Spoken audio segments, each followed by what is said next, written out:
Je vais maintenant donner la parole à l'historienne Marion Sigaud, un soutien fidèle de Civitas, membre du conseil scientifique de Civitas.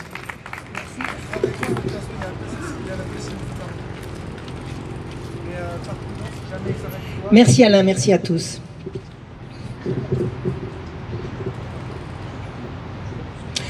Chez les laïcards, il est de bon ton d'assurer que Jeanne d'Arc, que les républicains ont prétendu s'approprier, fut condamnée par les prêtres.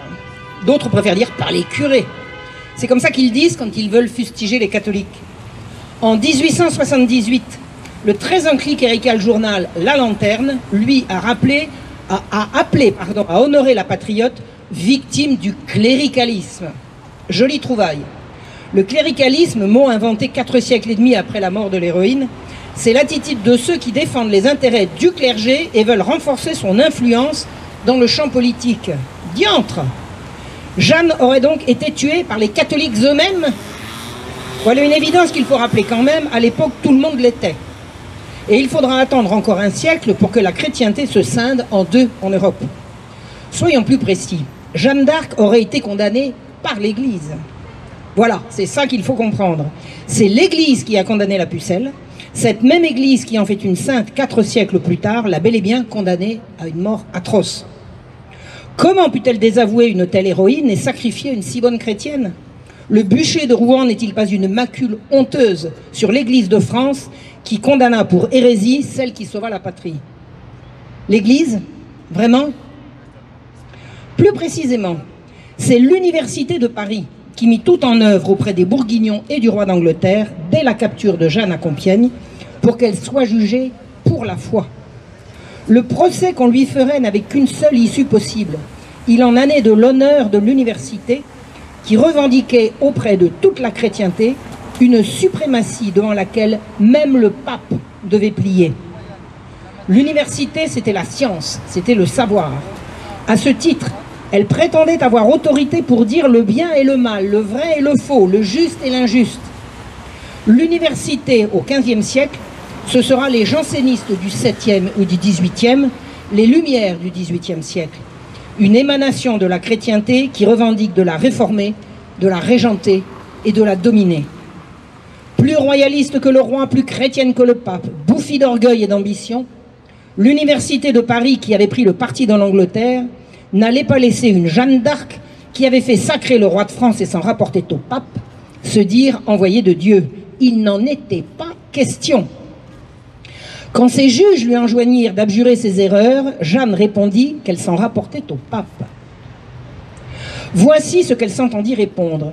Il faut que vous vous soumettiez à notre mère sainte Église et que vous teniez ce que les clercs et gens se connaissant ont dit et déterminé de vos dits et faites. Tiens donc, s'en rapporter au pape ne serait donc pas s'en rapporter à l'Église. Et qui sont ces clercs et gens se connaissant qui lui seraient supérieurs?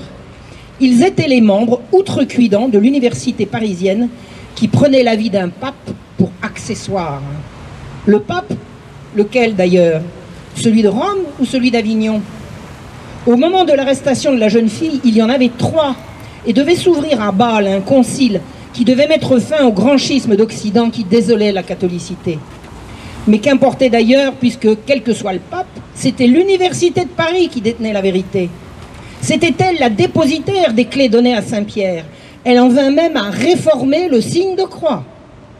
C'est elle qui combattit en même temps et avec la même fureur les prérogatives du pape et Jeanne la Pucelle.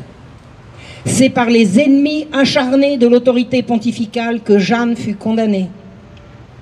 L'université de Paris avait alors de singulières amitiés avec des gens peu recommandables et elle avait envoyé un des siens, Jean Petit, pour justifier théologiquement l'assassinat du frère du roi, Jean sans peur, en 1408. Car l'université était de la faction bourguignonne, nous dirions anglo-bourguignonne. Elle était de ceux qui voulaient dépecer la France des terroirs au bénéfice de celle des marchands et livrer la patrie à l'ennemi. Elle se plaça du côté de ceux qui, en 1420, soutinrent l'inconcevable traité de Troyes qui préparait le dépeçage de la France. Il s'agissait, ni plus ni moins, que de mettre la couronne de France sur le front du roi d'Angleterre. Le 21 mars 1420, l'université députa à Troyes ses ambassadeurs, parmi lesquels un certain Pierre Cochon, pour soutenir de toute son autorité morale le calamiteux traité. Anglomane avant la lettre, l'Université de Paris jura d'observer le traité et désormais, pour pouvoir être gradué de l'université parisienne, il faudrait jurer d'observer le traité de Troyes, dit traité de paix. Comment l'Université de Paris, qui avait prêté allégeance au roi d'Angleterre, aurait-elle pu reconnaître l'inspiration divine de celle qui, en rétablissant l'autorité du roi de France, avait contrecarré ses plans et rendu totalement illégitime l'odieux traité? Faire condamner la Pucelle était pour elle une question vitale. Elle n'eut nul besoin de la pression anglaise pour dire Jeanne hérétique. L'orgueilleuse corporation savait mieux que le pape ce qui était chrétien, mieux que quiconque qui était roi de France, et allait se charger de discréditer sa libératrice. Quand les Bourguignons se saisirent de Jeanne à Compiègne le 25 mai 1430, l'université, toutes affaires cessantes, envoya sur place Pierre Cochon, devenu évêque de Beauvais, pour qu'on la lui livre. C'est lui qui organisa qu'elle soit vendue aux Anglais. C'est lui qui fut chargé de la faire condamner. Derrière l'odieux évêque passé à l'ennemi s'exprimait l'Université de Paris, opposante par principe à toute autorité au-dessus d'elle, comme fera 2 siècles plus tard le Parlement de Paris, qui dira mieux que le pape et le roi où se situe le bien et le mal et qui doit gouverner la France. Sait-on que d'autres femmes que Jeanne se sont dévouées à la cause de la France souveraine? Il y eut Yolande d'Anjou, belle-mère de Charles VII, qui ne cessa de soutenir le parti de son gendre et de la Pucelle. Mais qui connaît Pierronne de Bretagne? Elle faisait partie de ces femmes qui soutenaient Jeanne dans ses campagnes.